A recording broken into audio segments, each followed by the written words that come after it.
Welcome to Story Lab. This week, we're taking a look at the story of someone who knew how to look out for the people around him. Hey, guess I didn't get the flower power memo. I got you covered. Oh. All right. That's great.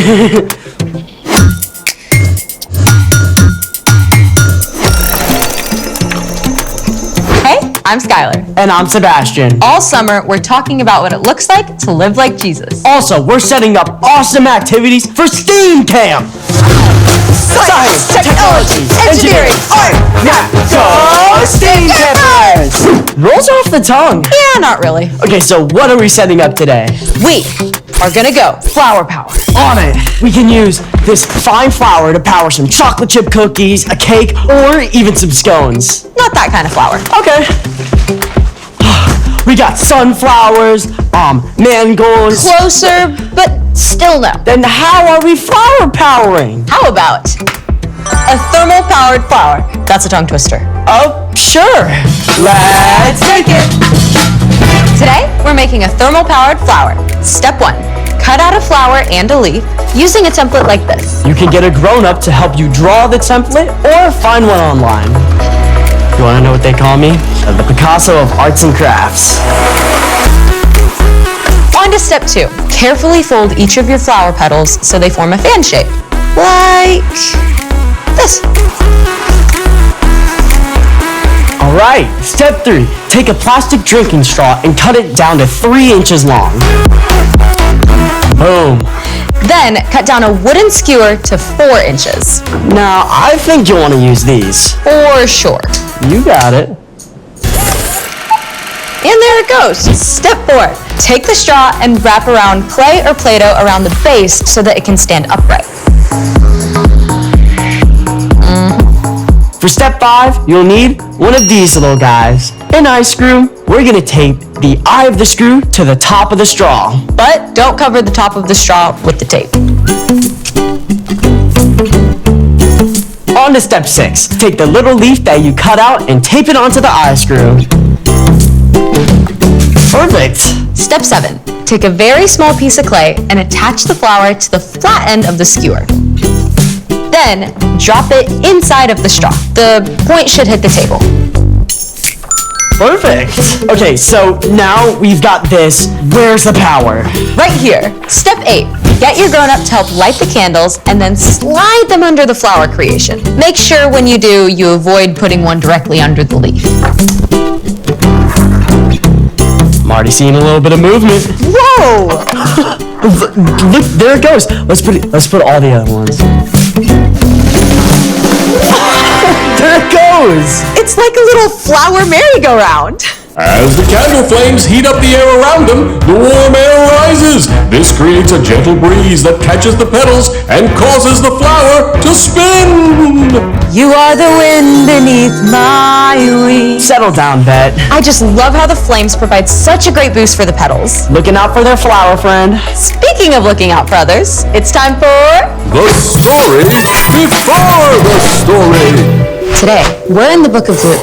Luke wanted to clearly record the story of Jesus. From the very beginning, when people turned away, God had a plan to rescue us. At the perfect time, God sent Jesus, God's very own son, to live among us as a human. Jesus was born a tiny baby and grew up like an ordinary kid. He became wiser and stronger and more pleasing to God and to others. When Jesus was about 30, he was baptized by his cousin John. God's voice spoke from heaven saying, "You are my son, and I love you. I am very pleased with you." Soon after this, Jesus began traveling and teaching and healing sick people. Which is where our story starts. Take it away. Hey everyone, I'm Padma. Today we're talking about how we can look out for one another, something that we see over and over in the life of Jesus. In Luke, we read about the amazing things Jesus did and the way crowds of people started to follow him everywhere. At first, the religious leaders were simply curious about Jesus, but soon they got worried. Jesus was upsetting the way they had always done things and making surprising claims. Who can forgive sins but God alone? Jesus also spent time with people that the religious leaders avoided. Why does he eat with tax collectors and sinners? Jesus cared more about people's needs than about keeping up a good appearance. In fact, he allowed his disciples to pick and eat grain on the Sabbath, a day of rest. That's against the law! The religious leaders were talking about the special laws that God had given the Israelites when Moses led them out of Egypt. God wanted the people to learn to rest and to take time to connect with God. Remember to keep the Sabbath day holy. Do all your work in 6 days. Over time, the religious leaders got worried about breaking this law, so they began to put more rules around the Sabbath to make sure they didn't work, like dozens more rules. You couldn't travel more than a quarter of a mile from your house. You couldn't even light a fire or kill a fly. Those extra rules were not from God. Instead of making the Sabbath more restful, it made it more stressful for most people. One Sabbath day, Jesus entered a synagogue and began to teach. In the crowd sat a man with a weak, twisted hand. Right away, the religious leaders went on high alert. Do you think he's going to heal that man, even though it's the Sabbath? Healing definitely counts as work. Jesus knew right away what the leaders were thinking, so he spoke to the man with the twisted hand. Get up and stand in front of everyone. You can imagine, this man was excited and nervous, but he got up and stood there as everyone stared. Then Jesus confronted the religious leaders.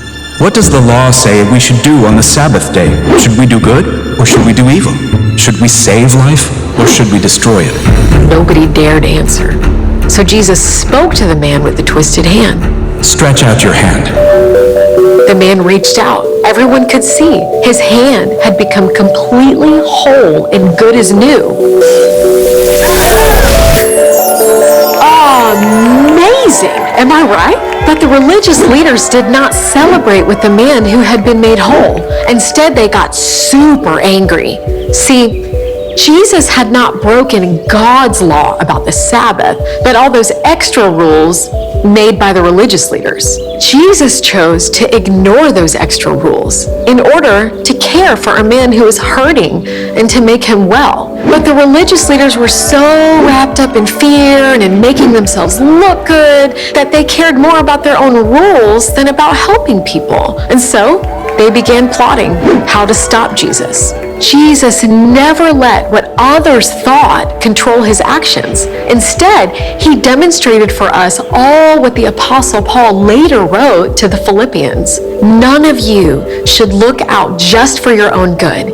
Each of you should also look out for the good of others. And that is the end.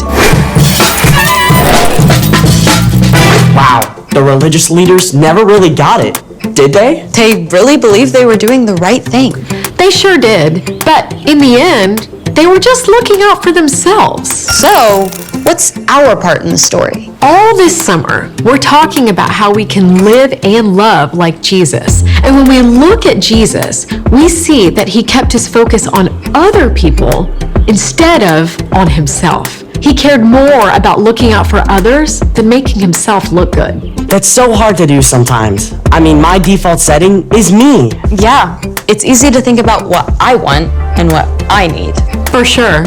But you can ask God to take your focus off you and help you look out for what the people around you need. I mean, you could carry some extra pencils or pack an extra snack, so if someone needs one, you can give it to them. You could look out for new people at school or church and invite them to hang out with you. You could be on the lookout for kids who need someone to play with at recess. For kids who need a place to sit at lunch. For kids who need someone to listen. Those are great ideas. And the more time and energy you spend looking out for others, the more God can work through you to change the world around you. I love it. I'm in. Me too. See you next time.